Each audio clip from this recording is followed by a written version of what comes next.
Olá, essa é a 12ª aula do curso Ciência e Economia na Filosofia Política Moderna, da pós-graduação na Unifesp. Essa aula está prevista para 24 de junho de 2021. O título dela é Soberania do Povo. Nós vamos continuar comentando o livro 1 do Contrato Social e nós vamos hoje examinar o princípio de direito político, o primeiro princípio que Rousseau deduz para sua teoria do direito político. Como eu sempre faço, eu começo com um resumo da aula anterior. Na aula anterior, eu dei um quadro geral do contrato social. Eu me concentrei nos capítulos de 1 a 5 do primeiro livro, onde Rousseau ele nos dá um panorama do método que ele quer aplicar para deduzir os princípios do direito político. E eu, nesse resumo, gostaria de insistir a respeito do caráter científico desse método, dessa estratégia metodológica do Rousseau no contrato. E para isso eu observo o seguinte: o Rousseau produz teoria científica com base em esquemas de inteligibilidade típicos das ciências modernas. São vários esquemas de inteligibilidade que a gente viu ao longo desse curso. Eu chamo a atenção para os mais importantes: o esquema da economia política, por exemplo, que traz a reboque um outro esquema, que é o da máquina do Estado, que nós vimos no Hobbes. Há ainda o esquema lockeano da sociedade civil, fundada no direito de propriedade. Poderíamos lembrar ainda do esquema da moral de interesse, que é um modelo que vem da psicologia moral, da filosofia moderna. Esse esquema é baseado no cálculo do indivíduo esclarecido, que pondera entre o amor próprio e as regras de justiça, e esse cálculo, essa ponderação, acontece tendo-se em vista o próprio benefício, o benefício do próprio indivíduo esclarecido, né, movido pela moral de interesse. Né? Enfim, são diversos esquemas. Rousseau, é isso que importa para a gente aqui, o Rousseau leva todos esses esquemas muito a sério. E não só isso, mas ele agrega, ele combina, ele faz um arranjo com esses esquemas e caracteriza nesse arranjo um método de investigação, um método científico de investigação, que ele aplica à sua teoria do contrato social. Então, Rousseau tem em vista, com base nesses esquemas, um método científico rigoroso. Esse método consiste na dedução jurídica, nós vimos isso na aula passada. É uma dedução cujo procedimento é um esquema envolvendo o plano ideal do dever ser e o plano histórico das coisas tais como elas são, de modo a se comparar questões de direito e questões de fato, a fim de que o leitor possa julgar o fato pelo direito e não o inverso. Né? Questões de fato devem ser julgadas em função, tendo como referência as questões de direito e não o inverso. Né? É o geral que se aplica ao particular. Né? Então, são as regras gerais que orientam o pensamento, são os princípios abstratos que devem orientar o juízo acerca de fatos circunstanciais, fatos particulares da história. Então, o direito que julga a história e não o inverso. E Rousseau faz isso a fim de que o seu leitor possa deduzir dessa maneira, né, os princípios abstratos do direito político que servirão de regra de economia pública para a administração do Estado. O objetivo do Rousseau no contrato social, então, consiste em deduzir, com esse sentido de dedução jurídica, os 3 princípios do direito político que tornam legítima a ordem social instituída. Vamos nos lembrar, os 3 princípios são o da soberania do povo, que é deduzido no livro 1. O segundo princípio é o da vontade geral, que se expressa em forma de leis, em forma de um sistema legislativo. Isso é deduzido no livro 2. E a dedução do livro 3 nos traz o princípio da separação entre o poder soberano, entre a autoridade do soberano e o poder do executivo, a autoridade do governo. Né? São coisas separadas, é uma distinção que o Rousseau faz, o soberano e o governo. Né? Essa é a dedução do terceiro princípio, né? Separação entre poder executivo e poder soberano. E na aula de hoje nós vamos examinar então a dedução do primeiro princípio, que é o da soberania do povo. Para deduzir o primeiro princípio do direito político, o Rousseau começa colocando uma questão. Ele diz lá no início do contrato social, no preâmbulo da sua obra: quero averiguar se pode haver na ordem civil alguma regra de administração legítima e segura, tomando-se os homens tais como são e as leis tais como podem ser. Então essa é a questão colocada pelo Rousseau, que já é posta de tal maneira a anunciar o método que será observado nessa investigação, né? Comparar os homens tais como eles são e as leis tais como elas podem ser. Quer dizer, ele vai observar as questões de fato, os homens tais como eles são, e as questões de direito, as leis tais como elas podem ser, e vai julgar, vai examinar, né, nesse quadro comparativo, o fato em função do direito e não o inverso. Então, o Rousseau coloca a questão e anuncia o método de investigação dos problemas que vão ser postos. E o primeiro problema é o dos princípios que a tradição, os autores que vieram antes do Rousseau, postularam como princípios verdadeiros, como princípios de fundamentação das teorias sobre a sociedade.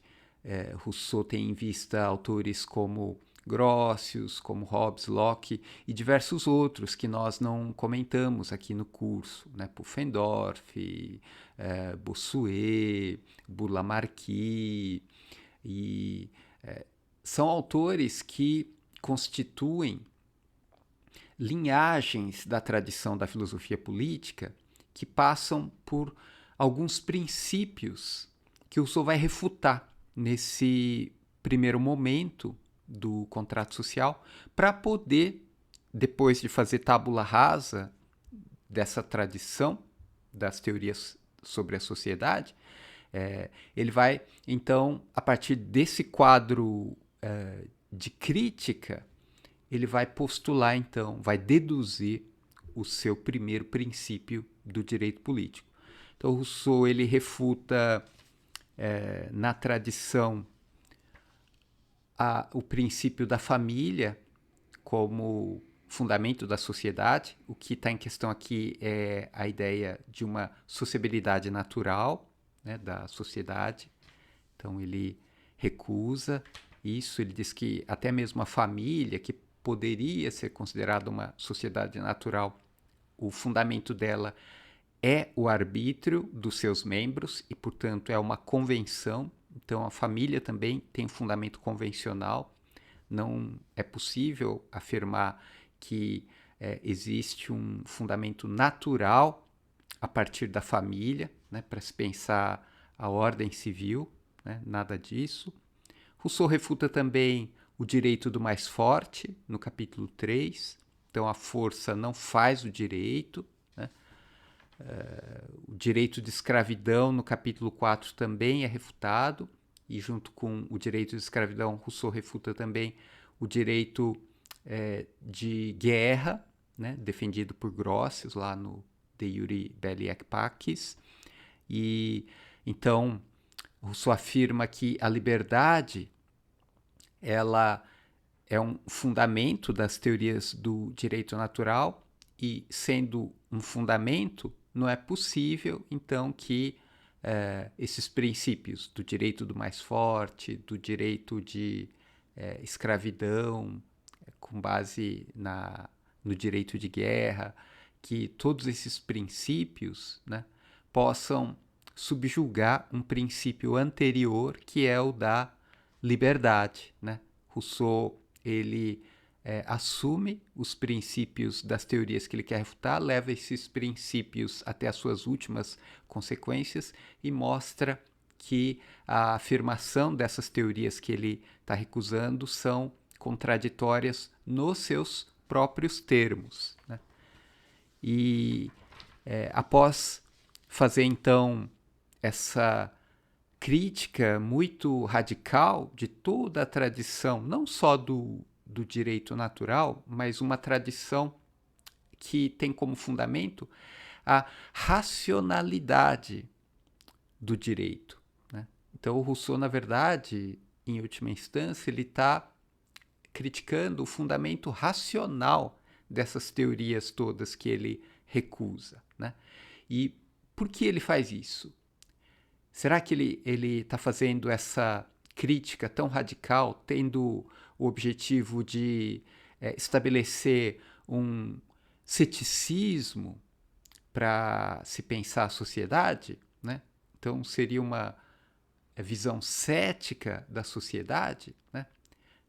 A gente viu na aula passada que isso não é possível, porque se fosse isso, Rousseau não teria fundamento para propor nada em termos positivos, né, sobre o direito civil, sobre o direito na perspectiva que ele quer apresentar ao leitor do contrato social.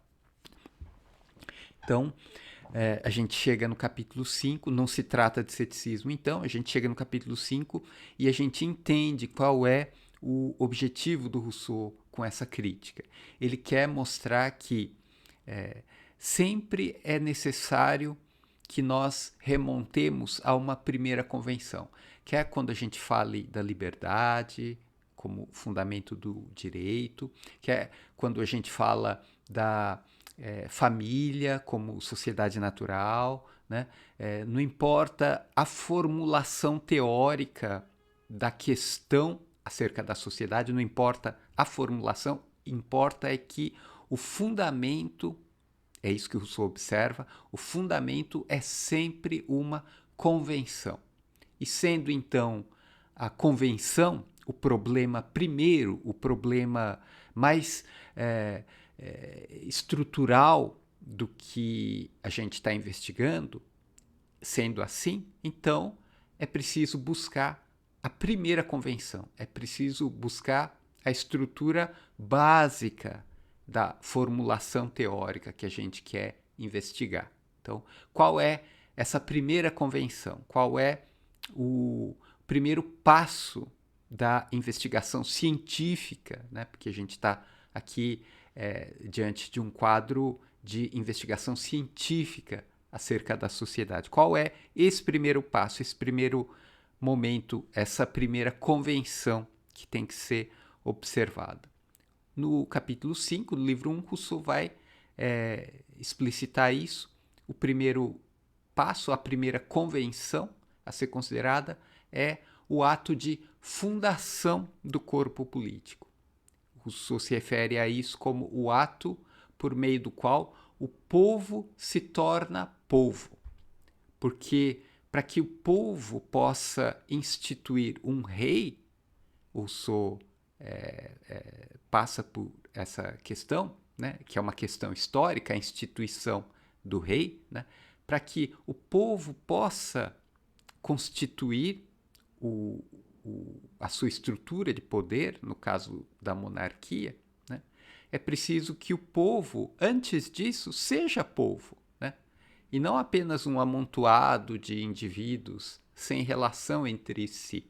Então, o ato primeiro, a convenção primeira, que torna possível a condição de possibilidade de se falar do que quer que seja no quadro da ordem civil, é o fato do povo, né? E o que legitima esse fato, essa realidade histórica, né? Aí o Rousseau vai refletir acerca das condições de legitimidade desse fato, que é o pacto social. Então, esse é o movimento de dedução do primeiro princípio do direito político, né? Rousseau chegou aí no grau zero da reflexão acerca das condições de possibilidade da ordem civil, que é o pacto, né? O ato por meio do qual o povo se faz povo. É a condição de possibilidade da ordem civil.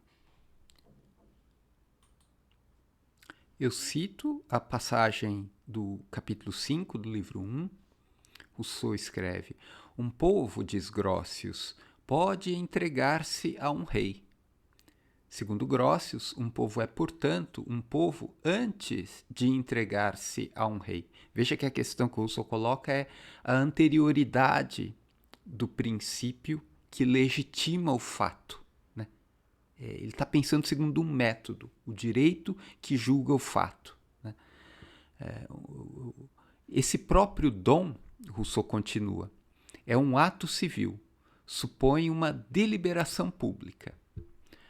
Aí ele conclui: antes então de examinar o ato pelo qual um povo elege um rei, seria bom examinar o ato pelo qual um povo é um povo. Pois, sendo esse ato necessariamente anterior ao outro, é o verdadeiro fundamento da sociedade. Fim de citação. Então, Rousseau está aplicando o método de dedução jurídica para julgar o fato fundamental, a condição de possibilidade de qualquer ordem civil legítima, que possa ser reconhecida como legítima, né? Que é o ato pelo qual o povo se faz povo. O povo se auto-institui, se reconhece como um corpo político e não apenas um agregado, não apenas um amontoado de indivíduos sem relação entre si, né? O Rousseau faz essa distinção entre submeter uma multidão, que é um quadro sem legitimidade, né? O rei que arbitrariamente submete aquele amontoado de gente ali que vai ser seus escravos, né? Então, submeter uma multidão é uma coisa e reger uma sociedade é outra coisa. Aí o Rousseau está pensando numa ordem legítima, né? Num governante legitimamente instituído por quem pode legitimamente instituí-lo, que é o povo. O povo, para o Rousseau, é a fonte de legitimidade. E sendo a fonte de legitimidade, então, o primeiro passo lógico nessa dedução jurídica da ordem civil é que o povo se reconheça a si mesmo como fonte legítima de qualquer instituição estabelecida na sociedade. Então, Rousseau diz um pouco antes: haverá sempre uma grande diferença entre submeter uma multidão e reger uma sociedade. Que homens esparsos, não importa o número, sejam sucessivamente submetidos a um único homem. Tudo que vejo aí é um senhor e seus escravos. A relação é de escravidão, ou seja, não há legitimidade, né, nessa ordem instituída. Rousseau continua: não vejo de modo algum um povo e seu chefe. Ele está criticando Grotius. Toda aquela dedução geométrica que Grotius apresenta no Direito da Guerra e da Paz, Rousseau continua. Trata-se, caso se queira, de uma agregação, quer dizer, um amontoado sem ligação forte entre as partes, uma agregação, mas não de uma associação. Associação é a ordem com ligação forte, e em termos jurídicos o Rousseau está pensando em relações de legitimidade. Então, é uma agregação, não uma associação. Não há bem público nem corpo político. Esse homem, mesmo que tivesse subjugado a metade do mundo, permanece sempre um mero particular. Seu interesse separado daquele dos outros permaneceria sempre um interesse privado. Se esse mesmo homem vier a perecer, depois dele seu império tornar-se-á esparso e sem ligação, como um carvalho consumido pelo fogo, que se dissolve e desaba em um monte de cinzas. Quer dizer, aquele agregado, ele não tem coesão, ele não tem uma ligação que torne possível uma continuidade com o desaparecimento de certos particulares, né? Se esse déspota, porque o governante nesse caso não é legítimo, ele é um déspota, né? Ele é o senhor dos seus escravos, né? Se esse déspota, se esse indivíduo desaparecer, a ordem estabelecida desaparece junto, porque não havia uma estrutura que precede a relação entre esses particulares. Então, o Rousseau, quando ele busca a Convenção Primeira, né, o ato fundador da ordem civil, aquela estrutura que torna legítima as relações que se estabelecem entre os membros da associação, né, quando o Rousseau está se referindo a essa estrutura, a essa Convenção Primeira, ele está buscando a condição de possibilidade de toda e qualquer ordem civil, né? E isso é, então, a dedução, isso corresponde à dedução jurídica do princípio da soberania do povo. Quem é o soberano, né, de direito? É o povo, é a associação dos homens. São os homens reunidos e tornados dependentes uns dos outros, né, por meio desse ato primeiro, desse ato fundamental da ordem civil, que é o pacto social, né? Então, o pacto que torna possível que o povo seja povo, é o ato por meio do qual o povo é povo, né? E a partir desse ato, todos os outros atos que tiverem a aprovação do soberano serão reconhecidos como legítimos. E a gente deve se lembrar daquela afirmação lá no começo do livro 1, que esclarece a gente a respeito dessa busca que o Rousseau faz de maneira metódica, né? Rousseau havia dito: a ordem social é um direito sagrado. E a gente problematizou essa palavra, sagrado, a ideia de sacralidade da ordem civil, né?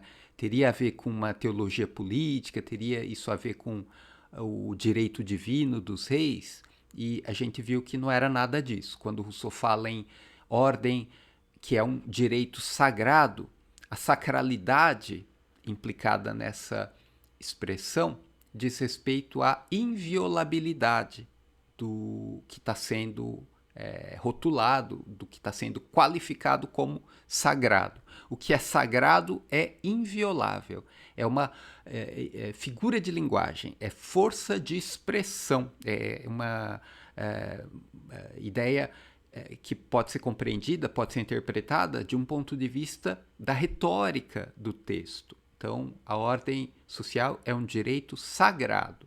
E sendo sagrado, ou seja, sendo inviolável, a gente deve buscar as condições que tornam essa inviolabilidade, ou seja, essa sacralidade possível, né? O que torna sagrada a ordem social? Quais as condições de sacralidade da ordem instituída, né? Então, Rousseau está em busca desse fundamento dessa convenção primeira, desse artifício, dessa obra de arte que é a primeira convenção que vai servir de base, né? É o palanque, é a estrutura primária sobre a qual vão ser postas, sobre a qual Rousseau vai construir todo o edifício do seu pensamento político. E a gente chega no importantíssimo capítulo 6 do livro 1 do Contrato Social, que é o capítulo sobre o pacto social. Nesse capítulo, Rousseau constrói um quadro em que são apresentados ao leitor, basicamente, né, de maneira simplificada, eu estou explicando aqui, um quadro onde são apresentados dois esquemas. O esquema do segundo discurso, que a gente interpretou como um esquema da medicina, né? Ali é descrito um quadro de história natural de uma doença da sociedade, que é a desigualdade civil, né? Então tem esse esquema médico aí da história natural da desigualdade, em que o médico, que é o investigador, o cientista político, né, vai saber não apenas diagnosticar, mas também saber o momento da intervenção, para que a doença não resulte na morte do corpo político, né? Então tem esse quadro médico daquilo que a gente viu na exposição do segundo discurso, e o outro esquema de inteligibilidade que o Rousseau apresenta é o da moral de interesse, né? Então, os homens são considerados tais como eles são, ou seja, são homens movidos por paixão, que pensam antes no próprio interesse, são movidos por amor próprio, né? Antes de ponderarem a respeito de regras de justiça, antes de levar em consideração os interesses alheios, né? Ou o interesse público. É o indivíduo que o Diderot personificou, né, na figura do raciocinador violento, né? É o indivíduo que pensa em si mesmo e vai querer falar de justiça a partir de uma visão radicalmente egoísta, radicalmente ensimesmada. Então existe o raciocinador violento como um personagem, como uma figura que o Rousseau tem em vista quando ele está montando esse quadro do capítulo 6 do livro 1 sobre o pacto social no contrato. Então são esses dois esquemas, o esquema médico da patologia social da desigualdade e o esquema psicológico, de psicologia moral, né, da moral de interesse, que nós vimos, nós havíamos nos lembrado do Mandeville, que fala na Fábula das Abelhas de uma psicologia moral baseada nos vícios, né? O indivíduo que busca os próprios vícios, ele ainda assim contribui para o bem público, para o estabelecimento de uma ordem social saudável, né? Então, vício não é necessariamente fonte de patologia social, na visão da moral de interesse do Mandeville, né? Então, são todas essas imagens, são todas essas questões teóricas que estão sendo colocadas pelo Rousseau no capítulo 6 do livro 1 do Contrato. Então, a perspectiva a gente pode entender como uma perspectiva materialista, né? O Rousseau não está recorrendo à metafísica, ele não está recorrendo a nenhuma instância que é exterior à própria ordem que está sendo instituída ali, né? Então, a gente pode entender como uma visão materialista da sociedade. Tanto é assim que o vocabulário e as formulações do Rousseau nesse capítulo são escancaradamente materialistas. Vejam só, eu vou ler o texto. Suponho que os homens chegaram ao ponto em que os obstáculos que prejudicam sua conservação no estado de natureza excedem, por sua resistência, as forças que cada indivíduo pode empregar para manter-se nesse estado. Então, esse estado primitivo não pode mais subsistir e o gênero humano pereceria se não mudasse sua maneira de ser. Ou seja, é a descrição do momento em que ocorre a passagem, no tempo lógico do segundo discurso, é claro, né? É o momento em que ocorre a passagem do estado de natureza para o estado civil. E essa passagem ela é pautada pelo pacto entre os indivíduos. Eu continuo lendo Rousseau. Ora, e aí eu quero que vocês prestem atenção no viés materialista do Rousseau aqui. Rousseau diz, ora, como os homens não podem produzir novas forças, apenas unir e direcionar as existentes, eles não têm outro meio para conservar-se, além de formar por agregação uma soma de forças que possa ultrapassar a resistência, colocando-os em ação por um único móbil e fazendo-os agir de concerto. Ou seja, eles estão buscando rearranjar as estruturas mecânicas daquele corpo, né? Se a gente pode já chamar de um corpo, né, social, uma pessoa moral, uma máquina construída por meio de relações entre os indivíduos que querem estabelecer um acordo, um concerto entre si, né? Esse arranjo ele vai gerar uma força que é coerente e não forças que estão em conflito umas com as outras, né, e que não geram a coesão do corpo a ser instituído. Então, Rousseau continua dizendo, essa soma de forças, né, o modelo é da física, é da mecânica, né, é um léxico que a gente encontraria num texto de descrição de uma máquina, né, de um projeto mecânico, de um componente, de um autômato, de algo que funciona a partir de engrenagens, de alavancas, de polias, né, como um Leviatã do Hobbes, né? Então, Rousseau diz, essa soma de forças só pode nascer do concurso de muitos, mas como a força e a liberdade de cada homem. Rousseau ele não perde de vista a questão da moral ali nessa máquina, não é um puro mecanicismo. Existe um princípio moral em questão ali, nesse arranjo mecânico de forças físicas, né, que busca superar um obstáculo material, concreto. Né. Essa soma de forças só pode nascer do concurso de muitos, mas como a força e a liberdade de cada homem são os primeiros instrumentos de sua conservação, como empenhá-las sem prejudicar e sem negligenciar os cuidados relativos a si mesmo?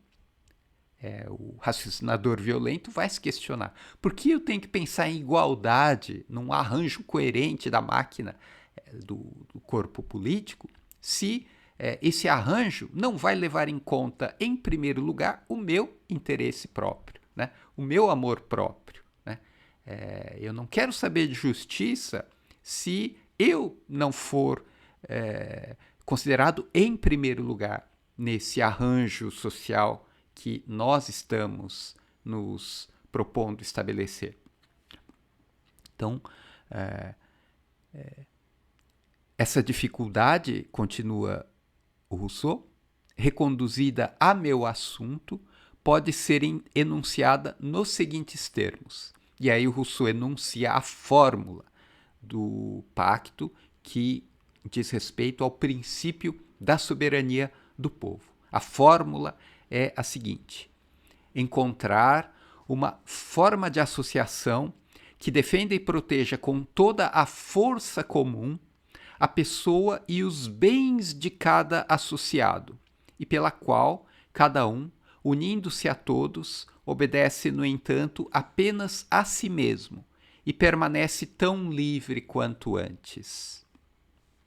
Esse é o problema fundamental para o qual o contrato social oferece a solução. Então vejam quantos esquemas de inteligibilidade que nós vimos nas aulas desse curso aparecem aqui nessa fórmula que corresponde à solução que o Rousseau dá a esse problema material, esse problema mecânico, né, da associação, da agregação que se torna associação. Né? A ideia de uma sociedade, uma sociedade civil fundada na propriedade, que vem do Locke, está aqui, né? A ideia do indivíduo movido por amor próprio, tanto na figura de Diderot, quando ele fala do raciocinador violento, quanto na Fábula das Abelhas, do Mandeville, que os indivíduos buscam, cada um, por si mesmo, satisfazer os próprios vícios, né? Tudo isso está aqui. E tudo isso é arranjado pelo Rousseau de tal maneira que os homens considerados tais como eles são, eles vão ser movidos pelo interesse próprio, né? Eles vão trabalhar para que os próprios interesses sejam atendidos, né? E, no entanto, essa busca ensimesmada dos indivíduos para a satisfação dos próprios interesses vai resultar no plano da ordem civil, no plano macroscópico da sociedade. Isso vai resultar, esse movimento egoísta de cada indivíduo buscando satisfazer o próprio egoísmo, né? Esse arranjo de múltiplos indivíduos egoístas que se associam, segundo essa lógica proposta aqui na solução do Rousseau, né? Esse arranjo vai resultar numa ordem civil que é a ordem legítima do contrato social. Por quê? Né? Você se pergunta, por que o resultado final não é o caos de uma multidão de raciocinadores violentos que estão em guerra de todos contra todos, né? E muito longe de uma ordem civil pacífica e legítima, né? Por que não isso e sim uma ordem legítima, né? Essa é a questão que vocês poderiam fazer. E a resposta está justamente naquilo que o Rousseau enuncia logo a seguir, que é a alienação total. O que diferencia uma sociedade de raciocinadores violentos em guerra de todos contra todos de um corpo político legítimo tal como esse descrito no Pacto Social? Rousseau diz a alienação total, né? O raciocinador violento ele não entrega tudo de si para a coletividade, para aquele acordo que acontece entre todos os indivíduos, né? Existe uma pessoa moral em formação ali no momento em que os indivíduos reconhecem que se eles não pactuarem entre si, todos morrerão, né? São os obstáculos que se sobrepõem à força individual, né? E isso os indivíduos eles são capazes de realizar cálculos, eles preveem que eles vão morrer, né? Se as tendências não forem anuladas. E diante desse quadro, o raciocinador violento ele reconhece que a vida dele corre perigo, mas ainda assim ele não entrega tudo de si para que o acordo seja estabelecido. Ele sempre busca levar vantagem em relação às regras de justiça estabelecidas, né? Ele vai esperar que os outros obedeçam e ele mesmo não vai obedecer, né? Então não há uma alienação total no momento do pacto, tal como Hobbes pensa, ou tal como a tradição contratualista, de modo geral, pensa, né?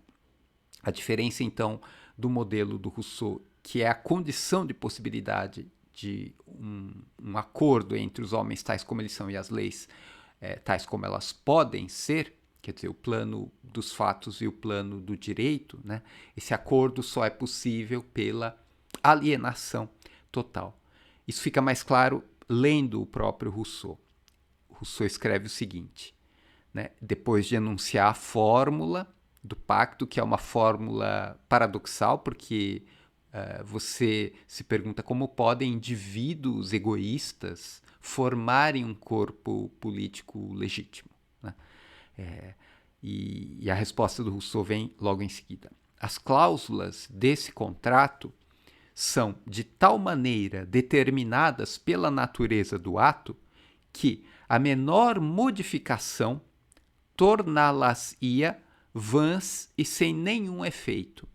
Assim, ainda que jamais tenham sido formalmente enunciadas, são em todo lugar as mesmas, em todo lugar tacitamente aceitas e reconhecidas, a tal ponto que, se o pacto social é violado, cada um recupera seus primeiros direitos e retoma sua liberdade natural, perdendo a liberdade pactuada pela qual renunciara a aqueles. Fim de citação. Então, o Rousseau, ele descreve um quadro extremamente frágil, em que qualquer desarranjo põe tudo a perder. É um castelo de cartas que só admite uma solução, é como se fosse uma solução de um problema matemático, né, que só admite uma formulação de arranjo possível, né, para que ela seja considerada verdadeira, né? E o Pacto Civil, ele é, então, esse castelo de cartas, essa solução única que o Rousseau descreve aqui, né? Então, a natureza do ato é muito particular, ela não admite nenhuma modificação, a menor modificação torná-la-ia vã, é o que o Rousseau diz, sem nenhum efeito, né? E basta que haja um raciocinador violento no meio daquela multidão toda, né, que se comporte como um raciocinador violento que busca o interesse próprio, que não realize a alienação total, né? Basta que haja uma pessoa assim no meio da multidão para que toda aquela ordem a ser instituída já ela surja de maneira ilegítima, né? Então, se não houver uma alienação total por parte de 100% dos membros da associação, se todos não alienarem tudo ao soberano, né, então o corpo político instituído não pode ser legítimo, né? O princípio da soberania do povo não vai ser instituído. E aí não se pode falar dali em diante em instituições justas ou em leis corretas, nada disso, porque o primeiro princípio, o ato fundador pelo qual o povo é povo, não vai ter sido efetivado, né? Ou seja, não existe povo, existe uma multidão de raciocinadores violentos ali, né? Então é isso que o Rousseau está descrevendo quando ele explicita as condições de possibilidade do pacto, ou melhor, a condição fundamental que é a alienação total, né? Então a entrega tem que ser absoluta. A gente pode imaginar uma imagem para vocês terem uma ideia pictórica do que o Rousseau está descrevendo. É como se você tivesse que saltar um buraco, né, um abismo, né? Existe uma distância entre o local onde você se encontra e o outro terreno sobre o qual você deve pisar, né? Entre esses dois terrenos existe um buraco, um abismo, e você precisa saltar, né? Você precisa tomar distância, recuar, né? Correr, e quando estiver bem na beirada do terreno onde você se encontra, você salta, você faz um impulso com as pernas, né? Você entrega tudo de si ali para o abismo, né? Para ter condições de descrever um arco no ar e chegar no outro lado e não cair no abismo. Né? Então é preciso entregar. Se você não faz essa entrega de maneira radical, né? Se a alienação não for total, se você só dá um pulinho ali na beirada do abismo, o arco que você vai descrever no ar não vai ser suficiente para você transpor, né, o buraco, e você vai cair no buraco. Então, se a alienação não for total, todo o edifício que está sendo projetado, ele já nasce torto, ele já está destinado a ruir. Né? Então, para você conseguir pular e chegar são e salvo do outro lado do abismo, transpor esse obstáculo, né? Superar a dificuldade que vai te levar à morte, para fazer isso você tem que ser radical, você tem que se entregar totalmente, tem que efetivar a alienação total do seu ser, entregar todo o seu ser, todos os seus direitos, a sua própria liberdade, né, a sua vida, a sua propriedade, né, ou seja, a pessoa, no sentido que o Locke define pessoa, né, tem que entregar tudo para a coletividade, né, momento comunista do Rousseau. Né? E se isso não acontecer, se a alienação não for total, se você não entregar tudo de si para o coletivo, né, então o coletivo simplesmente não é legítimo, ele não pode ser instituído. Né? Ou entrega tudo, ou não existe sociedade. Né? Ou você abdica do seu individualismo, do seu egoísmo, né? Ou não existe interesse público, não existe economia política, não existe corpo social legítimo, a ordem civil não é sagrada, né? Não existe sacralidade do direito político. Né? Então, a alienação total é a condição essencial do que está sendo proposto como sociedade civil pelo Rousseau. Rousseau continua, eu leio, todas essas cláusulas, né, tudo que vem depois da alienação total, né, todas essas cláusulas reduzem-se de forma evidente a uma única, a saber, a alienação total de cada associado, de todos os seus direitos à comunidade como um todo. Pois, em primeiro lugar, se cada um se dá por inteiro, a condição é a mesma para todos. E, sendo a mesma para todos, a ninguém interessa torná-la onerosa aos outros. O Rousseau não está pensando em anjos, numa sociedade em que os anjos vão estabelecer um pacto civil e a sociedade vai ser sagrada pelo fato desses indivíduos que pactuam serem anjos. Né? Não é nada disso. Né? São homens tais como eles são na história, são movidos por interesse particular, são egoístas, são indivíduos que agem segundo um cálculo que busca o benefício próprio, uma moral de interesse que está em questão. Né? E mesmo assim, apesar desse fato da realidade histórica, né, do real no olhar do empirista, né, a sociedade tal como ela é, né, e não tal como ela poderia ser no mundo ideal. Né? Então, é a sociedade como ela é que está em questão aqui, e ainda assim é possível falar num direito político sagrado, né, legítimo, inviolável. Né? E a condição, então, isso não acontece de qualquer maneira, a condição é que haja a alienação total de cada associado. Né? E aí Rousseau continua desdobrando, né, consequências dessa cláusula fundamental da alienação. Ele escreve o seguinte: ademais, como a alienação é feita sem reservas, a união é tão perfeita quanto poderia ser e nenhum associado tem do que reclamar, pois, se restassem alguns direitos aos particulares, se a alienação não fosse total, se a entrega não fosse absoluta, né, se restassem alguns direitos aos particulares, como não haveria nenhum superior comum que pudesse sentenciar entre eles e o público, cada um sendo em algum ponto seu próprio juiz, são os raciocinadores violentos, são os homens tais como eles são, né?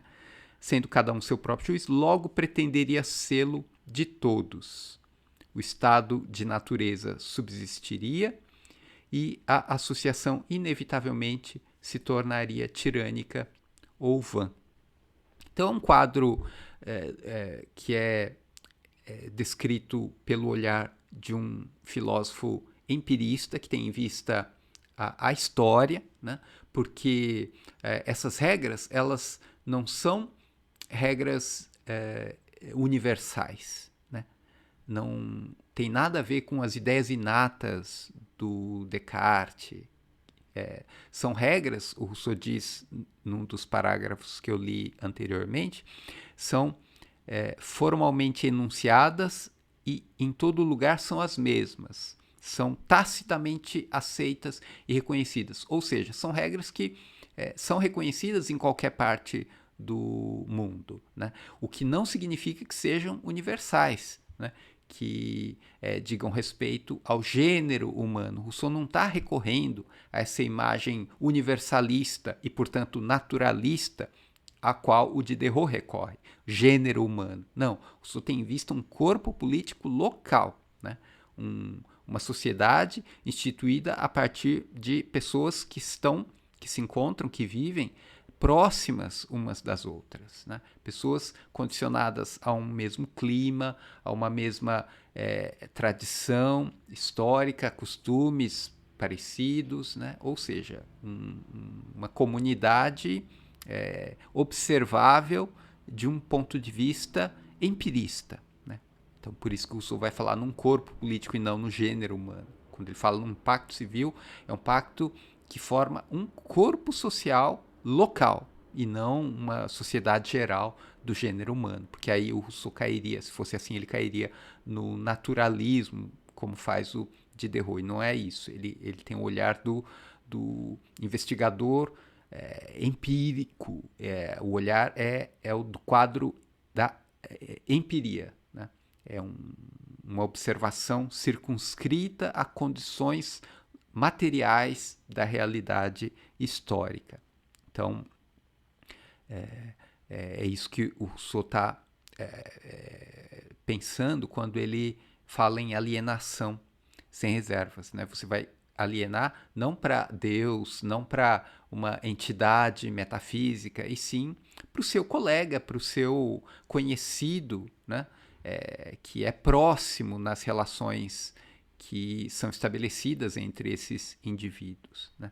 Então, esses indivíduos vão aceitar que o juiz comum não seja fulano ou cicrano, mas que seja a coletividade, que seja o soberano, que seja esse ser que não é um ser metafísico, mas é um ser moral, né, que é superior a toda aquela vizinhança ali que se conhece e que está decidida a estabelecer uma associação, uma instituição política, né?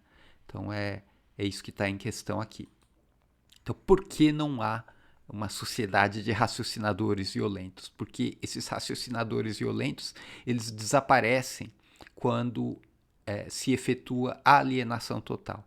O raciocinador violento, ele abre mão da sua condição de indivíduo egoísta, né?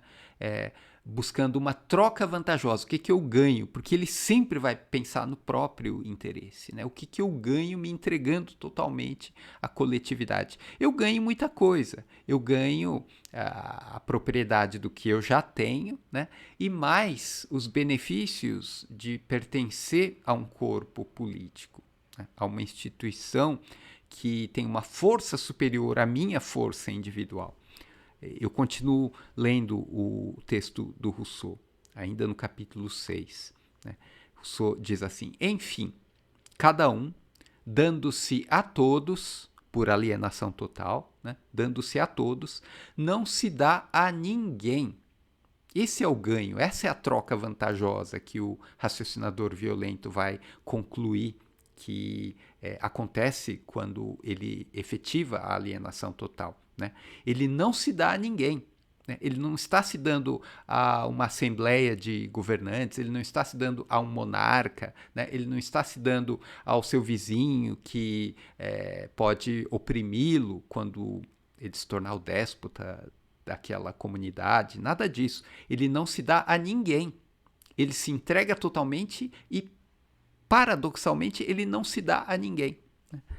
E como não há um associado sobre o qual não se adquira o mesmo direito que se cede a ele sobre si mesmo, ou seja, todos são iguais perante a associação. Né? Então, ganha-se o equivalente de tudo o que se perde e adquire-se mais força para conservar o que se tem. É uma troca vantajosa. Vocês se lembram da expressão que o Tiago, na aula passada, chamou a atenção da gente? Né? Troca vantajosa. É o léxico da economia política, do comércio, né? Que estava sendo elaborado nesse momento da história. Né? E esse léxico já aparece aqui no contrato social. Né? Eu entrego tudo que eu tenho e, no entanto, eu ganho, né, algo. É vantajoso, né, executar a alienação total, essa entrega completa do meu ser, de tudo que eu possuo, né, da minha pessoa. Né, isso é vantajoso, porque todos somos iguais. Né, essa é a condição para que haja a ordem civil sagrada, né? Todos são iguais perante a coletividade. Né? E aí a vantagem é que eu adquiro mais força para conservar tudo que eu já tinha. Né? Então, é um bom negócio, né? O raciocinador violento vai pensar. Mas, ao começar a pensar desse modo, ele já não é mais o raciocinador violento, ele não é mais alguém movido por liberdade natural, e sim alguém movido pela liberdade civil. O Rousseau vai fazer essa distinção, liberdade natural, do indivíduo em estado de natureza, e a liberdade civil, que é a do cidadão, do membro, do partícipe do corpo político legitimamente instituído. Né? Então, essa é a vantagem, né, que se adquire, e essa vantagem ela vem junto com uma transformação da psicologia moral dos indivíduos. Né? Eu continuo lendo Rousseau. Esse capítulo todo ele deve ser lido linha a linha, porque ele é sintético, ele traz tudo que a gente viu até agora no curso, nas 11 aulas anteriores. Né? Rousseau escreve o seguinte: se, portanto, separarmos do pacto social o que não é de sua essência, né, descobriremos que ele se reduz aos seguintes termos. E Rousseau cita, né, como se fosse uma fórmula, né, sendo citada, sendo enunciada. Cada um de nós coloca em comum sua pessoa e todo o seu poder. Vejam como é lockeano, né, o Rousseau. Cada um de nós coloca em comum sua pessoa e todo o seu poder sob a suprema direção da vontade geral. E recebemos como corpo cada membro enquanto parte indivisível do todo. Né? Essa é a fórmula que ele enuncia. Cada um de nós entrega a sua pessoa, seu poder, no sentido que o Locke descrevia pessoa e poder, né? E a gente, cada um adquire, como membro dessa entidade coletiva, que é o corpo político, cada um recebe a sua condição, o seu estatuto. Você passa a fazer parte daquilo que torna legítima essa ordem instituída, né? Você participa da legitimidade, você participa da soberania, né? O cidadão, ele é partícipe da autoridade soberana. Essa a formulação teórica que o Rousseau tem em vista quando ele fala em soberano, em cidadão, na relação de participação do cidadão em relação ao soberano, né? É isso que está sendo colocado aqui. E, por fim, Rousseau apresenta um dicionário, né, porque a formulação desse léxico do direito político ela vai junto com a formação de um léxico da economia política, das relações de comércio, de todo um modelo de relações baseadas em trocas vantajosas e que não necessariamente são trocas egoístas. Essa vantagem diz respeito a um interesse público, a uma vontade geral, né? E é isso que está sendo enunciado nessa fórmula que eu repito. Cada um de nós coloca em comum sua pessoa e todo o seu poder sob a suprema direção, é a regra de administração da economia política, suprema direção da vontade geral. Essa é a regra de governo, né, do corpo político legítimo, fundado nesse princípio abstrato do direito político, esse princípio primeiro, a primeira convenção, né, que é o ato pelo qual o povo se torna povo, né, o princípio que torna possível, né, essa primeira convenção como a base de legitimidade de todo o sistema político do Rousseau. Rousseau escreve então, apresenta então o seu léxico político. Imediatamente, esse ato de associação produz, no lugar da pessoa particular de cada contratante, um corpo moral e coletivo composto de tantos membros quantos forem os votos da Assembleia. E esse corpo recebe nesse mesmo ato sua unidade, seu eu comum, sua vida e sua vontade.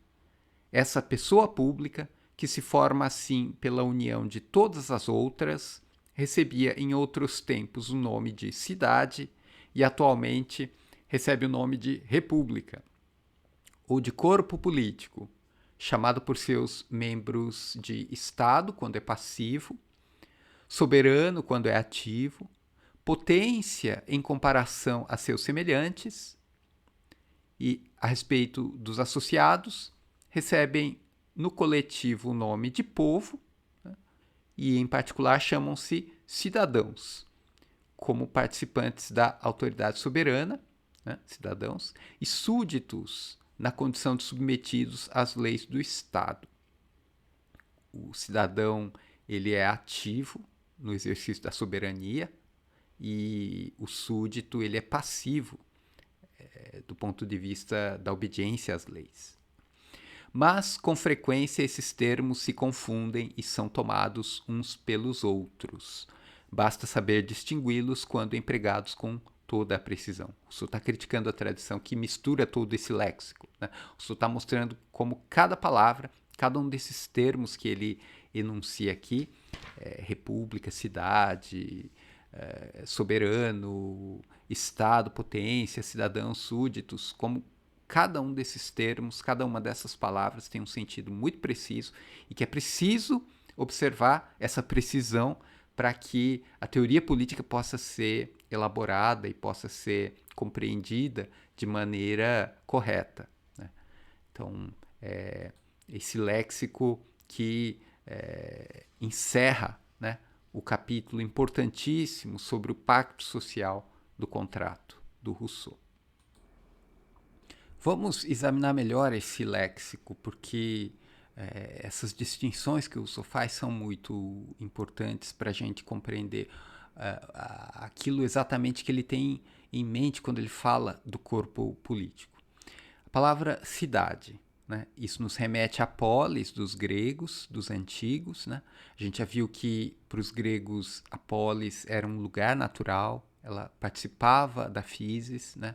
Então, o Rousseau se refere à cidade como a pessoa pública, só que à maneira dos antigos. Né? Ele não está pensando exatamente nos termos, no quadro de mentalidades da filosofia antiga, da polis. Né? Então, a cidade é outra coisa. Nós nos referimos, quando falamos da ordem civil instituída, em república. Essa palavra é importantíssima para o Rousseau, república. República é a cidade, só que é considerada no quadro de mentalidades dos modernos, ou seja, é uma instituição, é uma obra de arte, é um artifício dos seres humanos. Né?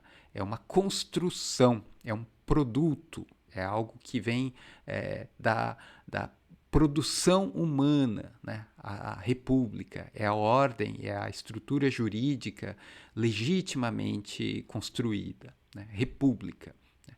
Então é diferente da cidade, da polis dos gregos. Então, a cidade como era a pessoa pública conhecida pelos antigos, nós conhecemos essa pessoa pública como república, né? A coisa pública. Né? É a coisa, é um objeto, um construto, uma obra de arte.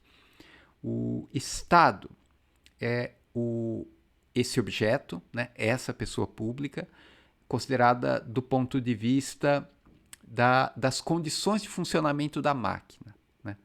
O Estado é aquilo que, no modelo da economia política, seria o autômato, o Leviatã, que descreve a sociedade. É uma imagem, né? A imagem do corpo mecânico, né? O Estado. Então, o modelo da economia política não foi abolido pelo Rousseau, ele está aí. Né? A gente o encontra quando ele utiliza a palavra Estado. Né? Então, são as engrenagens da máquina, a visão mecanicista da sociedade. Isso aí continua. O Rousseau é um homem do antigo regime, ele pensa segundo as estruturas de mentalidade do newtonianismo da época, da filosofia empírica do século XVIII. Então, não poderia estar sendo de outra maneira. Né? O paradigma mecanicista ele se revela nesse termo, né? A palavra Estado. Só que esse termo não esgota a coisa pública, essa pessoa moral que está sendo descrita pelo Rousseau através desse vocabulário, desse léxico. Né? Rousseau também fala, além de Estado, em soberano. Então, essa pessoa pública, de um outro ponto de vista, considerada em outro aspecto, numa outra perspectiva, esse mesmo objeto, essa mesma pessoa pública, também pode ser nomeada ou denominada soberano. Em que sentido se entende essa mesma coisa, essa mesma pessoa, não como Estado, e sim como soberano? Quando você leva em conta, né, a autoridade do soberano, que diz respeito à potência, à capacidade de produzir leis, de instituir o sistema legislativo. Né?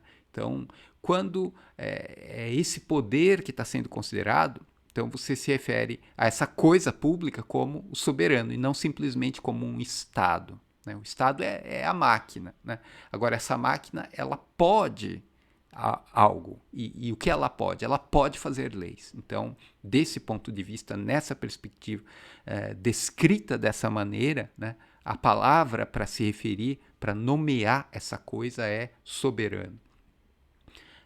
Também essa coisa pode ser nomeada como potência, quando você confronta um soberano com outro soberano. Né? São relações de estados num contexto de relações internacionais, que a gente chama hoje, né? Relações entre potências, então, visto em relação a um outro corpo político, a um outro soberano. Né? Essa pessoa pública recebe o nome de potência, né? Então, é outra perspectiva, tem-se em vista um quadro de direito dos povos, né? De direito das gentes, né? Droit des gens, como era a expressão usada pelo Grotius, né?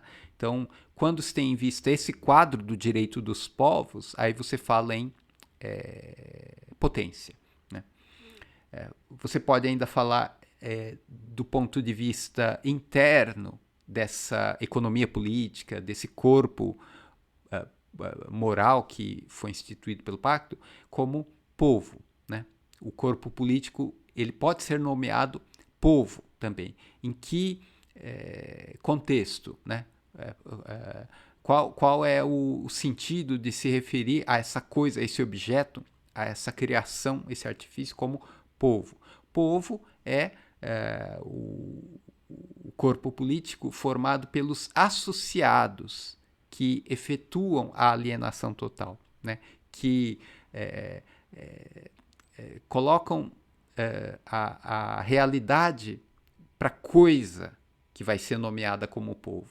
São os indivíduos que, juntos, praticam o ato pelo qual o povo é povo, que é o pacto, né? É a instituição primeira, a primeira convenção, que torna possível que aquele agregado seja não só um agregado, e sim uma associação, e por ser associação pode ser chamado de povo. Então, de um ponto de vista das relações internas da máquina, né, do Estado ou do soberano, né, do ponto de vista das suas relações, né, que são relações que dão coesão, que dão unidade para essa coisa coletiva, né, essa pessoa pública. Então, desse ponto de vista, então, o objeto pode ser nomeado como povo. Cada indivíduo, enquanto partícipe da autoridade do soberano, é um cidadão, né? E sendo um indivíduo que obedece às leis estabelecidas pelo soberano, né? Eles são chamados individualmente de súditos. Então é um léxico que descreve não só as peças de uma máquina, né? Engrenagens, polias, alavancas, né? Não é só isso, são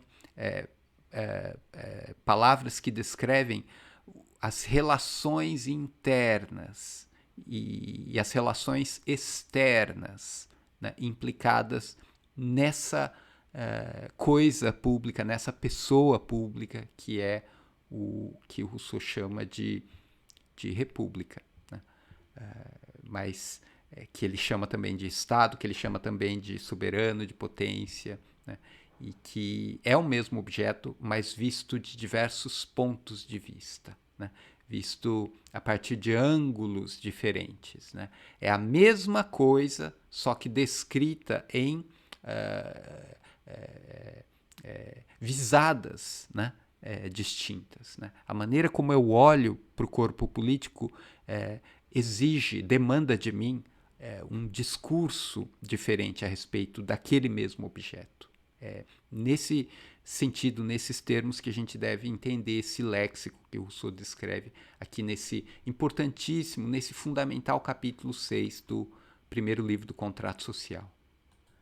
Então, se a gente quiser resumir, fazer uma síntese de tudo isso que eu expus até aqui a respeito do primeiro livro, do Contrato Social, a gente poderia dizer o seguinte: o Rousseau ele não está inventando nada novo em termos de esquemas de inteligibilidade. Tudo que ele coloca nesses textos que a gente está examinando aqui no curso, tudo que o Rousseau coloca vem da tradição. São esquemas que já existem, que aparecem em outros sistemas filosóficos, em outras teorias sobre a sociedade, né? A gente deve se lembrar, eu não falei disso, mas existem outras teorias, outros modelos de sociedade, não só nessa linhagem da tradição contratualista. Existem outras perspectivas que juntam, que arranjam outros esquemas de inteligibilidade, né? Eu falo sobre isso depois. Então, as teorias do contrato social são apenas um jeito, um estilo de se teorizar a respeito da ordem social, né? Não é o único estilo, não corresponde a um único modelo, né? Então, o Rousseau, ele não inventa nada novo, ele simplesmente se inscreve ali numa linhagem das tradições de teorias sociais, né? E o que ele faz simplesmente é um rearranjo desses esquemas. E com um rigor metodológico muito grande, né? Então, essa dedução jurídica, né, é observada rigorosamente do começo ao fim da obra Contrato Social, né? E a dedução dos princípios do direito político, ela acontece dentro desse procedimento, né? Comparar o direito com o fato e julgar o fato pelo direito, né? Ele faz isso sistematicamente e a gente consegue identificar a efetivação desse procedimento a cada momento, a cada afirmação que o Rousseau faz ali, quando ele conclui algo, quando ele infere algo que ele postula, né? Isso está sendo feito não de maneira arbitrária, mas como um resultado da dedução que ele executa, né? Então, são esquemas que vêm da tradição, né? Não tem nada novo, só não está inventando a propriedade nem a pessoa do Locke, ele não está inventando o esquema da história natural das doenças do Hipócrates e também não está inventando nada sobre a moral do interesse. O personagem do raciocinador violento aparece emprestado do Diderot aqui na crítica que ele faz ao individualismo, ao egoísmo, né? O Mandeville também entra, né? Tudo isso é resgatado da tradição, é rearranjado, é colocado num quadro estritamente empirista, né? Não tem recurso à metafísica, a Deus, se Deus existe ou não, isso pouco importa para o Rousseau, né? Isso está fora de questão, ele é newtoniano desse ponto de vista, né? Então, se Deus é a causa primeira do movimento dos corpos celestes, isso não importa, eu estou aqui fazendo ciência política, estou fazendo uma física da política, né? Mas não só isso, ele também está buscando algo mais abstrato do que seria uma física da política, né? Física da política seria aquilo que a gente encontra no Leviatã do Hobbes, né? Ou na teoria política do Hobbes, né? Mas não é só isso, ele está querendo atingir um grau maior de abstração, ele está pensando nos princípios do direito político, nas condições de possibilidade do direito político, e não simplesmente na descrição mecanicista da máquina. Por isso que na aula passada eu aproximei o Rousseau do Kant, aquele procedimento, né? Falando em termos de metodologia, aquele método dedutivo do contrato social, ele já aponta para a dedução transcendental, né? Enquanto método da reflexão do Kant, né? Então, Rousseau está ali na fronteira entre os filósofos da modernidade, né? Que se inspiram imensamente no Locke, na filosofia do John Locke, né?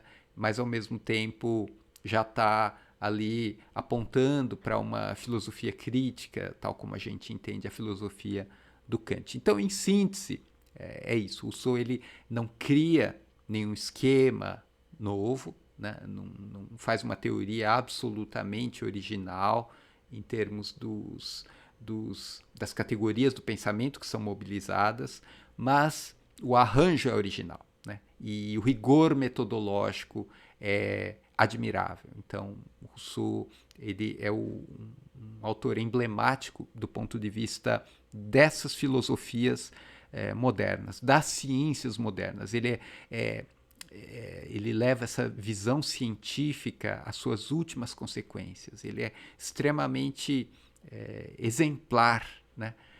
Em termos desse modelo, da cientificidade desse modelo está sendo descrito aqui no contrato social. Tá? Então, esse é o que eu tenho a dizer sobre o livro 1. Né?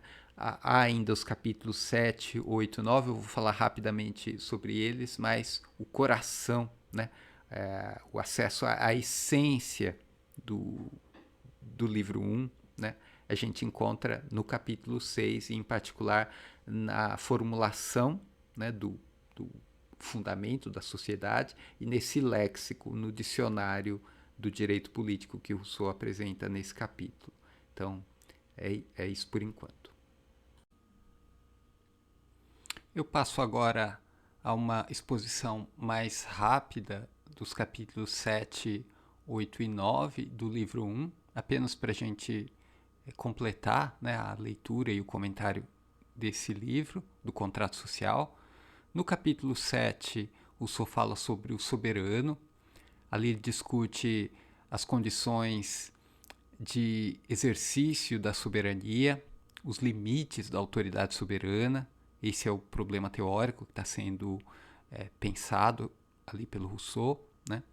A gente não poderia entrar na discussão a fundo, porque teremos que voltar ao Baudin, recuperar a ideia de soberania do Baudin, confrontar com a definição de soberania aqui do contrato social. Isso extrapolaria muito o propósito dessas aulas, né, que é focar nos esquemas de inteligibilidade das ciências modernas que estão sendo mobilizados para formulação da teoria política do Rousseau. Né? Mas, só para a gente não passar sem falar nada a respeito desse capítulo, é aqui que o Rousseau ele distingue, né, o interesse particular e o interesse público, né, de um ponto de vista dos homens tais como eles são. Né? E ele não perde de vista, então, a possibilidade da falência do Estado instituído pelo pacto. Né? Eu cito aqui capítulo 7 do livro 1, Rousseau escreve: na verdade, cada indivíduo pode, como homem, né, são homens tais como são na prática, na realidade histórica que Rousseau está considerando. Né? Na verdade, cada indivíduo pode, como homem, ter uma vontade particular, contrária ou diferente da vontade geral, que tem como cidadão. Seu interesse particular pode dizer-lhe coisa totalmente diversa do interesse comum. Sua existência absoluta e naturalmente independente pode fazê-lo considerar o que deve à causa comum como uma contribuição gratuita, cuja perda será menos prejudicial aos outros do que o pagamento será oneroso para ele. E considerando a pessoa moral que constitui o Estado como um ser de razão, porque não é um homem, ele gozará dos direitos do cidadão sem querer cumprir os deveres de súdito.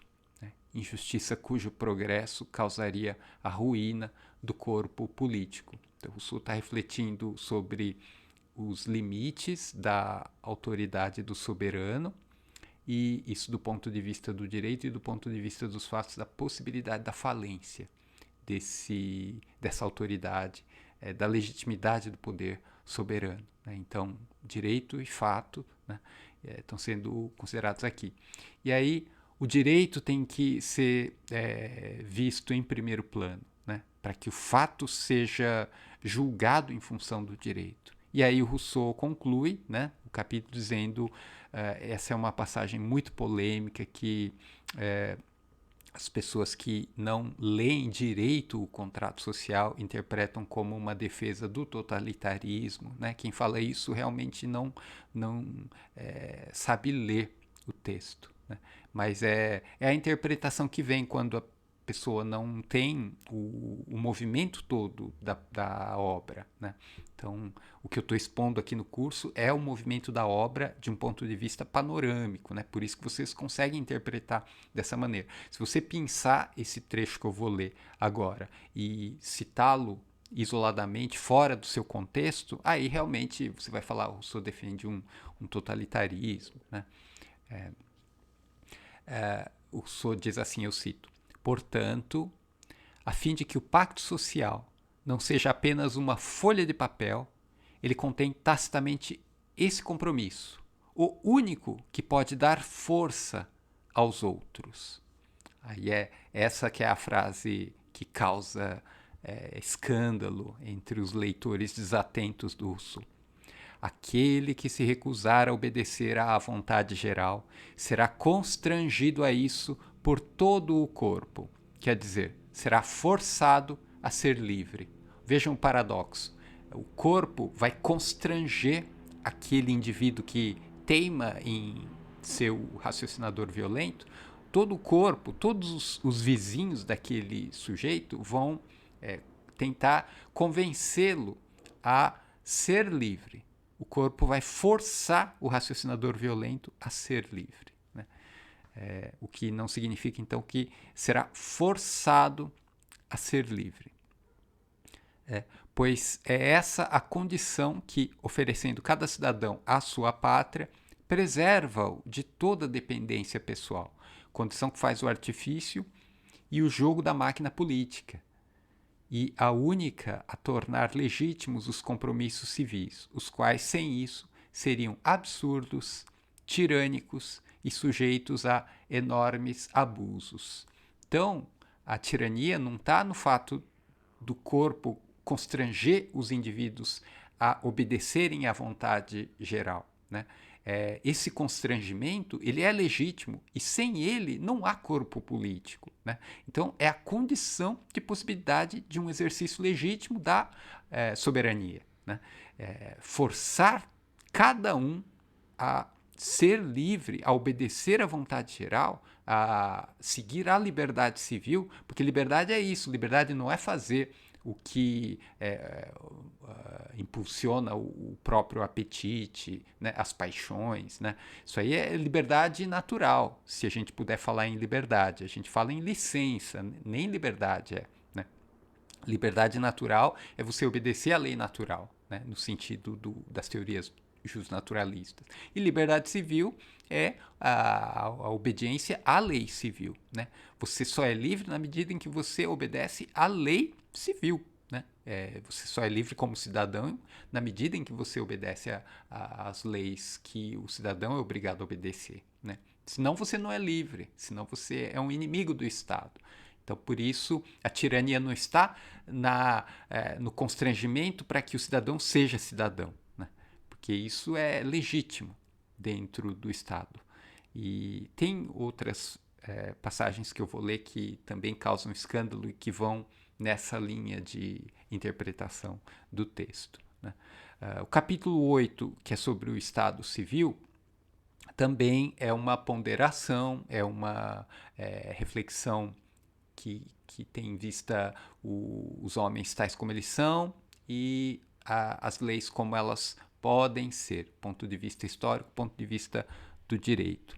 Rousseau diz: essa passagem do estado de natureza ao estado civil produz no homem uma mudança notável, quer dizer, ele abre mão, quando ele se aliena totalmente, ele abre mão da sua condição de raciocinador violento, né, e entra num regime de relações de igualdade entre os indivíduos. Né, e somente por isso, né, na medida em que esses indivíduos, todos eles, são constrangidos, são forçados a serem livres dentro do quadro da liberdade civil, somente assim é que é possível que haja uma república, uma sociedade legítima. Né? Essa passagem do estado de natureza ao estado civil produz no homem uma mudança notável, substituindo em sua conduta o instinto pela justiça. Né? Aquele móvel que é o motor do animal, né? O instinto, né? O princípio do animal, né? Da ação animalesca do ser humano, né? O instinto, isso é substituído pela justiça. Né? Depois que o raciocinador violento faz o cálculo, pondera as vantagens de obedecer às instituições de justiça e não simplesmente seguir o amor próprio, quando ele vê que há vantagem, o sacrifício da satisfação do seu próprio egoísmo traz vantagens, né, nas relações com os outros indivíduos, né, quando o cálculo chega a essa conclusão, então acontece essa transformação a qual Rousseau se refere aqui. Né? Mudança notável, substituindo em sua conduta o instinto pela justiça e dando às suas ações a moralidade que antes careciam. O animal não tem moralidade nas suas ações, o ser humano tem. Por quê? Porque ele age segundo uma moral de interesse, segundo um cálculo em que são ponderadas as vantagens e as desvantagens de se seguir as leis de justiça, as regras de justiça. Né? E eu continuo. É somente então que a voz do dever, ao suceder ao impulso físico e o direito ao apetite, o homem que até o momento considerara apenas a si mesmo, vê-se forçado a agir com base em outros princípios e a consultar sua razão antes de escutar suas inclinações. O quadro é um paralelo perfeito entre o estado de natureza e o estado civil. Né? E o plano do dever ser, do estado de direito, e o plano das coisas tais como elas são nas sociedades imperfeitas e em que os indivíduos são parecidos com um raciocinador violento. Né? Ainda que nesse estado se prive de muitas vantagens obtidas da natureza, no estado civil, né, ganha outras de igual tamanho. É uma troca vantajosa, como o Tiago nos ensinou. Né? Suas faculdades são exercidas e desenvolvem-se, suas ideias ampliam-se, tem a generalização das ideias, né? Seus sentimentos enobrecem-se, sua alma inteira eleva-se a tal ponto que, se os abusos dessa nova condição não degradassem frequentemente a uma condição inferior àquela de onde ele saiu, deveria bem dizer sem cessar o instante feliz que o arrancou dela para sempre e que, de animal estúpido e limitado, fez um ser inteligente e um homem. O Rousseau está falando aqui que o ato pelo qual um povo se torna povo é o momento em que os indivíduos deixam de ser animais estúpidos e limitados, né, com uma visão imediatista da realidade, e passam a ser movidos por ações que podem ser qualificadas como moralmente aceitáveis. Né? Então, de um animal estúpido e limitado fez um ser inteligente e um homem. E aí ele faz um quadro geral desse balanço. É um balanço que ele está fazendo. Né? É uma lógica de vantagens e desvantagens. É um cálculo, aquilo que os filósofos dessa época chamavam de cálculo. Né? Reduzamos toda essa balança a termos fáceis de comparar. O que o homem perde pelo contrato social é sua liberdade natural e um direito ilimitado a tudo o que lhe apetece e está a seu alcance. O que ganha é a liberdade civil e a propriedade de tudo que possui. Essa é a deixa do Rousseau para mostrar o quão o esquema de inteligibilidade da sociedade civil do Locke ele entra na teoria contratualista que está sendo exposta aqui. Né? Então, nessa troca vantajosa, o raciocinador violento ganha, né, a posse de tudo que ele tem, a propriedade de tudo que ele possui. Né? E eu continuo. Para não se enganar nessas compensações, é preciso bem distinguir a liberdade natural, cujos únicos limites são as forças do indivíduo, da liberdade civil, que é limitada pela vontade geral. E a posse, que é efeito da força ou do direito do primeiro ocupante da propriedade,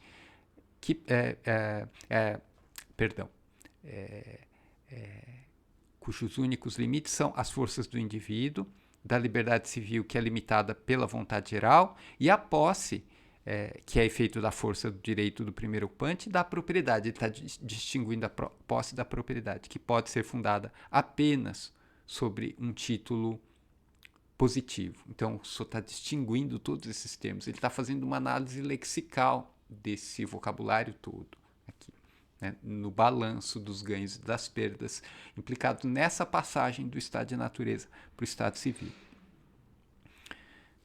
A aquisição do estado civil poderia ser acrescentada à da liberdade moral, única a tornar o homem verdadeiramente senhor de si, pois o impulso do mero apetite é escravidão, e a obediência à lei que se prescreveu a si mesmo é liberdade.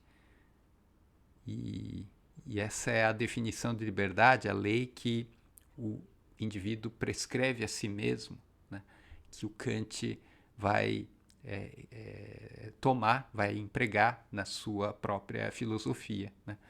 O que significa ser livre? Ser livre significa ser senhor de si mesmo, né? Estabelecer para si as leis morais às quais eu devo necessariamente obedecer, né?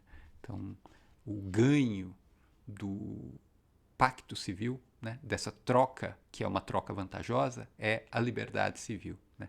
É a condição de ser livre no interior de uma ordem civil, de uma ordem instituída por regras de justiça, né? O capítulo 9, sobre o domínio real, é o capítulo sobre a propriedade, é um capítulo difícil de ser comentado, interpretado, mas basicamente a gente pode entender lendo o primeiro parágrafo dele, né? Para o propósito do nosso curso isso é suficiente. Rousseau diz, no capítulo 9 do livro 1, cada membro da comunidade se entrega a ela no momento em que ela se forma, tal como se encontram naquele instante cada um e todas as suas forças, incluindo-se aí os bens que possui. Então, sempre a propriedade como algo estruturante da ordem civil, né? E eu continuo. Não que por esse ato, pelo pacto, né, a posse mude de natureza ao mudar de mãos e torne-se propriedade nas mãos do soberano. Então é a passagem ali que a gente vê na Metafísica dos Costumes do Kant, né, quando ele tem que falar de propriedade, mas ainda ele só tem a posse. A propriedade só é propriedade a partir do momento em que a ordem jurídica é instituída, né? E enquanto não existe ordem jurídica, você pode falar em posse, mas não em propriedade, né? Agora, só é possível falar na ordem jurídica se você tomar a propriedade como fundamento dessa ordem jurídica. Ora, como ter o fundamento da coisa que vai legitimar a própria coisa, né? Eu preciso da propriedade para falar da ordem jurídica, mas a propriedade só existe a partir do momento em que existir a ordem jurídica. Essa é a dificuldade da passagem da natureza para a cultura. No Kant e aqui no Rousseau também isso está sendo problematizado, né? Então, não é que por esse ato a posse mude de natureza ao mudar de mãos e torne-se propriedade nas mãos do soberano. Na verdade, o Rousseau ele está pensando num fato que é o da posse, né? O sujeito que cercou o terreno e disse isso é meu, né? Então é um fato concreto, material, um fato da história, né? Que pode ser observado, pode ser criticado, né? E esse fato ele pode ser nomeado segundo um discurso que tem mais ou menos legitimidade, dependendo do registro em que esse discurso ele é apresentado, né? Então, por isso que o Rousseau diz, não é que por esse ato, pelo ato fundador da ordem civil, não é que por esse ato a posse mude de natureza ao mudar de mãos. O que acontece é que aquele terreno mudou de mãos. Ele não pertence apenas àquele sujeitinho que disse isso é meu. Ele pertence a toda a coletividade. Mas é o mesmo terreno, é o mesmo fato empírico concreto que está sendo nomeado de maneira diferente. Ele está sendo nomeado num registro discursivo de legitimidade, num discurso republicano, a gente poderia chamar assim. O que está acontecendo, né? Então, o fato é o mesmo, mas o discurso que descreve, que significa, que dá significado ao fato, né, é outro. É o discurso da ordem civil, né? É o discurso dos homens que se alienaram totalmente para que a ordem fosse instituída, né?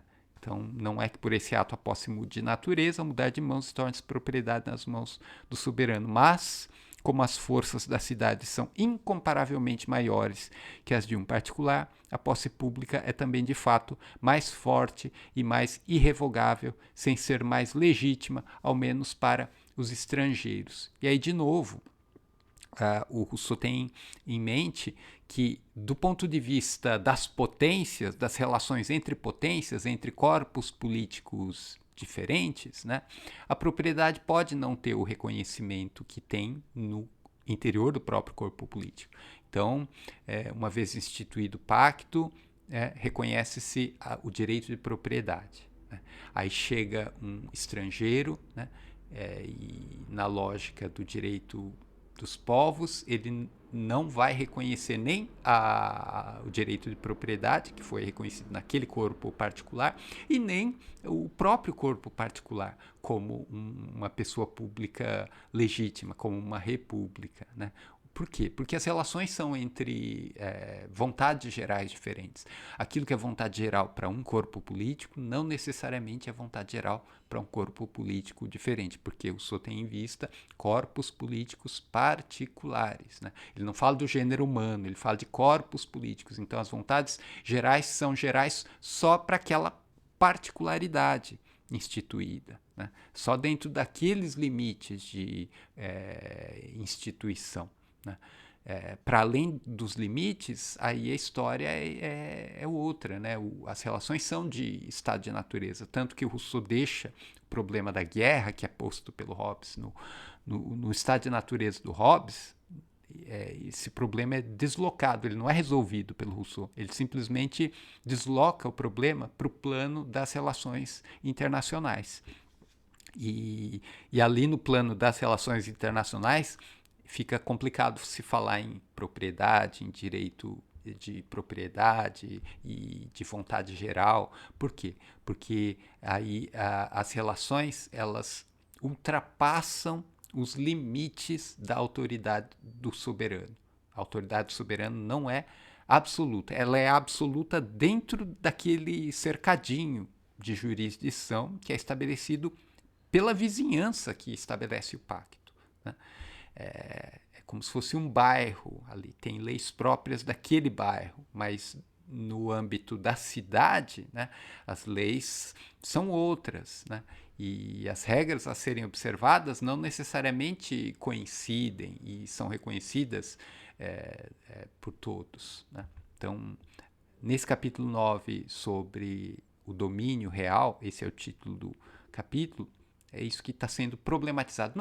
O Rousseau não chega a uma solução, ele simplesmente está expondo, assim como Newton expunha a física dele. Né? Até aqui eu descrevi o movimento dos corpos, mas não descrevi a causa desse movimento. Né? E isso não importa. Né? Se é Deus, se existe um outro princípio que eu poderia nomear, eu não vou nomear, porque esse princípio ultrapassa a jurisdição do meu discurso. E o meu discurso, ele só precisa ter legitimidade e só precisa ser reconhecido dentro dessa jurisdição. Então, o contrato social não trata de direito internacional e por isso Rousseau se dispensa de ter que resolver o problema da guerra no plano das relações entre os povos, entre as potências, né? Porque não é disso que se trata no contrato social. Na obra de maior abrangência que ele escreveria, cujo título é Instituições Políticas, aí sim o problema da guerra teria que ser tratado e resolvido segundo um método científico, né? Mas não é o caso aqui no contrato social. Bom, basicamente é isso que eu tenho a falar sobre o livro 1. O essencial do livro 1 é o movimento de dedução metódica do princípio da soberania do povo, que é feito com base na ideia de alienação total, né? E o que justifica, né, essas passagens em que o Rousseau diz que aquele que não obedecer à vontade geral será forçado a ser livre. A ideia de liberdade civil é importante quando a gente enuncia o princípio da soberania do povo. O povo só é soberano se houver liberdade civil. Para haver liberdade civil é preciso haver alienação total. A alienação total, ela faz um gancho já com o princípio seguinte, que é o da vontade geral. Né? E se a vontade geral é a condição de possibilidade da expressão dela, que são as leis, na forma de leis, então é preciso que a vontade geral seja necessariamente observada. E se alguém não quiser observar, essa pessoa tem que ser constrangida a fazer isso. Ela tem que ser forçada a ser livre. Senão não tem ordem civil legítima, não tem república e nada disso tem reconhecimento. Tudo é vão, né? Essas instituições não são sagradas, elas são vãs, né?